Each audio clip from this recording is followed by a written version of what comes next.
அவ்வளவும் நடிப்பா? இது ஒரு காதல் கதை.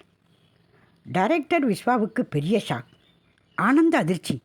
100 வயலின்கள் ஒரு சேர மனதில் ஆனந்த பைரவி வாசித்தன.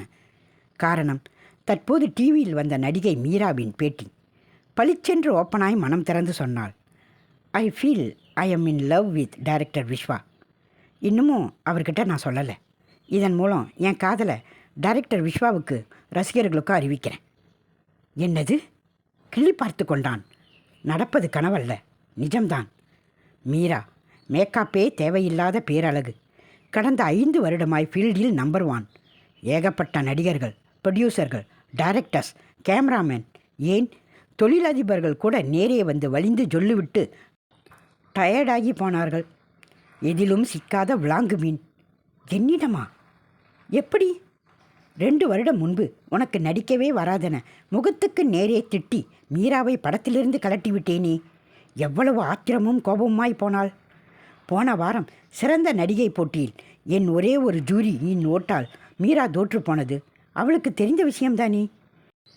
இருந்தும் டிவி பேட்டியில் டைரக்டர் விஸ்வாவின் எல்லா படமும், ஏன் ஒவ்வொரு பிரேமும் எனக்கு பிடிக்கும் என்றாலே. அப்படியென்றால் என்னை ரொம்ப நாளாக லவ் பண்ணுறாளா? நான் தான் புரிஞ்சுக்கலையா? Congrats, lucky prize, best of luck. பாடாவா, இத்தனை நாளாக மறைச்சிட்டியே, எங்ககிட்ட கூட சொல்லலையே. எப்படா கல்யாணம் என்று ஏகப்பட்ட ஃபோன் கால்கள். மீராவின் கார் நேரே வாசலுக்கு வர ஓடினான். வெல்கம் பேபி என்று சொல்லிவிட்டான். தேவலோகம் ட்ரீம் கேர்ளாய் வாசனையாய் பொக்கே நீட்டி ஐ லவ் யூ சொல்ல இமைக்க மறந்து மீ டூ என்றான். ரெடியாக வாங்க, உங்களை காண பெரிய மீடியா குரூப்பே வெளியே நிற்கிது. மீராவின் மியூசியோனோ குரல் மந்திரிச்சு விட்டது போல கோட் சூட்டில் புகுந்து வந்தான். ஏகப்பட்ட நியூஸ் ஏஜென்சிகள், டிவி மீடியாக்கள். ஆனால் கேள்வி ஒன்றுதான், எப்போ மேரேஜ்? மீராவின் முகத்தை பார்த்தான் விஸ்வா. சொல்லுங்க விஸ்வா, நீயே சொல்ல. ஆசை தீர காதலிச்சிட்டு அப்புறம் என்றாள். ஆஹா, கவிதை சூப்பர் என்ற பாராட்டுக்கள். விஸ்வா, எப்போ ட்ரீட்? இதோ இப்போவே வாங்க என்று 55 ஸ்டார் ஹோட்டலுக்கு அழைக்க சடன் சர்ப்ரைஸ் என்று மீடியாக்கள் மகிழ விடிய விடிய ஒரே கூத்து. இப்படியே ஒரு ப்ளசன்ட் ட்ரிப் டு ஊட்டி என்று மீரா விஸ்வாவிடம் கிசுகிசுக்க விஸ்வா மகிழ்ச்சியில் நெளிந்தான்.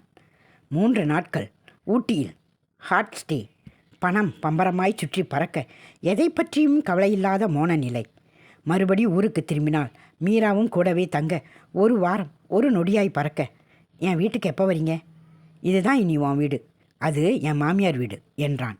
யூ நாட்டி என்று கொஞ்சி விஸ்வாவே பார்த்தே இராத costly suit, coat suit, hot drinks என வாங்கி அடுக்கினாள். உன் சொத்து பூரா காலியா? விஸ்வா கேட்க, என் சொத்தே நீங்கள் தான் என்று ஆக் பண்ண மெய் மறந்தான். அன்று பொழுது நொடியாய் கரைய அதிகாலையில் செக்ரட்டரி ஃபோன் செய்து, மேடம் இன்று அவுட்டோர் என்று ஞாபகப்படுத்த அடித்து பிடித்து கிளம்பினாள். போகவே மனமில்லை. 2ஆம் நாள் மீராவிடமிருந்து ஃபோன். ஏன் 2 நாள் ஃபோன் பண்ணலை? கோபமாய் கேட்டான். பதில் இல்லை. மேலும் கோபம் வந்தது. இப்போ ஏன் ஃபோன் பண்ணின? வெறுப்பேத்தவா? ஆமாம், அழுத்தமான பதில். நம்ம லவ் பிரேக்கப் ஆயிடுச்சு என்றாள். என்ன சொல்கிற? கிணற்றில் இறங்கும் குரலில் கேட்டான். இப்போத்தானே சொன்னேன், நம்ம லவ் பிரேக்கப் ஆயிடுச்சு. ஏன்? அப்படி கேளுடா என் சிங்கக்குட்டி. எனக்கு நடிக்கவே தெரியலன்னு உன் படத்தில் இருந்து தூக்குனல்ல, எனக்கு எதிராக ஓட்டு போட்டு சிறந்த நடிகை போட்டியிலேருந்து என்னை விளக்குனேல்ல, எனக்கு நடிக்க தெரியாதா? இப்போ பார்த்தல்ல எப்படி உன்னை காதலிக்கிற மாதிரி நடித்து ஏமாத்துனேன்னு. மீடியாவில் மாலையில் ஹாட் நியூஸாக வரும், பார்த்து அனுபவி. பாய் பாய். ஃபோனை வைத்தாள். அடி பாவி, எல்லாம் நடிப்பா? வியர்த்து விறுவிறுத்து மயங்கி விழுந்தான் டைரக்டர் விஸ்வா.